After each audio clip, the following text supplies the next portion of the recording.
régime à tout va, on adopte l'approche intuitive.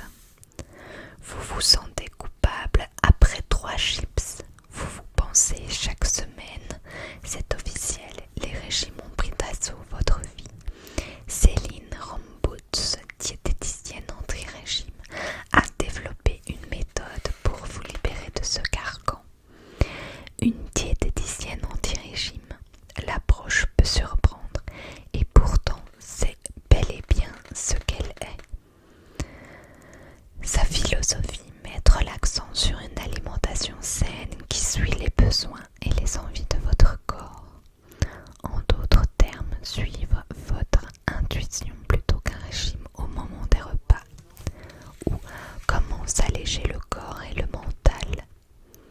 La diététicienne, je ne suis pas fan des régimes ultra programmés. Le régime keto ou hyperprotéiné par exemple, parce que ces programmes n'ont qu'une vision à court terme et apportent une solution qui ne perdure pas sur la durée. D'ailleurs, toutes les études scientifiques le montrent, seulement 1 à 5% des personnes ayant suivi un régime restrictif parviennent à maintenir leur perte de poids dans les 5 ans, tandis que les 95 à 99% restants pèsent plus lourd qu'avant leur régime. Comme je le dis toujours à mes patients, si ça a l'air trop beau pour être vrai, c'est que ça l'est. Quelqu'un qui a envie de perdre du poids de manière saine ne va pas être à la recherche d'une méthode très rapide qui promet la minceur à vie.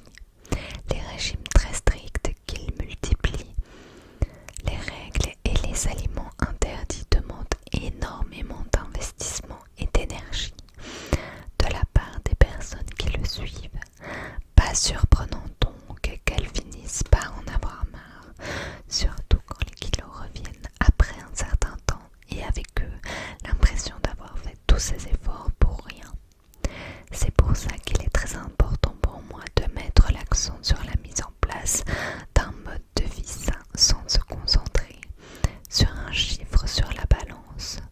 C'est important de parvenir à se réconcilier avec la nourriture parce que si ça coince à ce niveau-là, donner des conseils alimentaires n'a aucun sens. Au lieu de se concentrer sur un poids à atteindre, on va plutôt travailler sur l'état d'esprit, les habitudes alimentaires et la pleine conscience. C'est comme ça qu'on apprend à écouter son corps et à se nourrir de manière intuitive. Un régime qu'on peut alors adopter pour toute la vie. La mentalité régime, c'est quoi?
Vous êtes au supermarché et vous avez super envie de mettre votre snack préféré dans le caddie.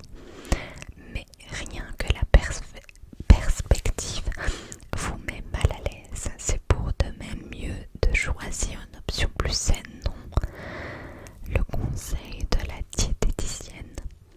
Je ne conseille pas de remplacer ce que vous avez vraiment envie de manger par une alternative moins savoureuse pour faire attention à votre ligne. Pourquoi? Imaginez que vous avez envie d'un dessert bien frais, un délicieux bol de glace vanille par exemple. Pour diminuer le sentiment de culpabilité, vous choisissez plutôt une glace à l'eau bien moins calorique. Problème, le danger se situe dans le rebond. Autrement dit, la tentation de se précipiter sur d'autres snacks pour compenser. Mon conseil, si vous avez envie de glace, sucrerie ou autre, choisissez celle que vous préférez et savourez chaque bouchée. Vous aurez satisfait votre envie et vous n'aurez nul besoin de grignoter par après. Pesez constamment. Votre balance occupe une place de choix dans votre quotidien et vous ressentez régulièrement le besoin de monter dessus pour voir si votre poids a changé. Vous pesez plus lourd que la dernière fois. Il n'en faut pas plus pour vous saper complètement le moral. Quelques grammes en moins. Vous êtes carrément euphorique, du moins jusqu'à la prochaine pesée. Le conseil de la diète. Si vous avez une obsession pour la balance, vous ressentez le besoin constant de contrôler votre poids parce que vous voulez être en maîtrise totale de votre alimentation. Mais si vous prêtez attention à l'impact colossal que cela a sur votre humeur, il est peut-être temps de vous demander si cette obsession vous rend vraiment heureuse et quel succès cette méthode rencontre vraiment, surtout en sachant qu'un simple chiffre a le pouvoir de vous pourrir toute une journée. En pratique, je remarque que si mes patients n'ont pas perdu de poids entre deux rendez-vous, ils se sentent coupables et se justifient immédiatement. Je n'aurais pas dû manger ce dessert ce jour-là, j'en paie le prix aujourd'hui. Alors qu'en réalité, il peut y avoir plein de raisons qui expliquent un poids qui fluctue. Les hormones, la rétention d'eau, un manque de sommeil, tous ces facteurs jouent un rôle important. Quand je dévie du sujet du poids et que je demande à mes patients comment ils se sentent grâce à l'alimentation intuitive, ils disent tous qu'ils se sentent plus en forme et ont plus d'énergie, et ce, indépendamment de ce que la balance leur dit. Mais comment se libérer de l'obsession de se peser et du contrôle qu'exerce notre poids sur notre humeur et notre bien-être? Première étape, loin des yeux, loin du cœur. On range sa balance dans un endroit où elle n'est pas visible. Encore plus efficace, s'en débarrasser une bonne fois pour toutes. Imaginez l'angoisse, se réveiller un jour à 80 ans et de réaliser que votre vie entière a été régie par un chiffre sur un petit bout de plastique, en choisissant de se concentrer plutôt sur le ressenti quand on mange sainement et en pleine conscience. On obtient un sentiment de plénitude et d'accomplissement bien plus grand qu'en se pesant obsessivement. On se sent plus en forme, plus énergique et plus heureux. Pour vous, la nourriture est autorisée ou interdite? Quand on enchaîne les régimes, on finit par ne plus voir la nourriture qu'en termes de autorisée ou interdite. Vous vous répétez que vous ne pouvez pas manger ceci ou cela parce que vous êtes prêt au régime. Pommes oui, biscuits non. Le conseil de la diète.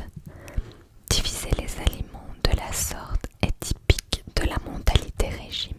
Un donut, c'est mauvais, je ne peux pas en manger. Une salade, c'est bon, ça je peux la manger. Malheureusement, ce type de classification n'a jamais l'effet recherché. Au contraire, la recherche montre que les femmes au régime ont plus de chances de peser plus lourd que de perdre durablement le poids.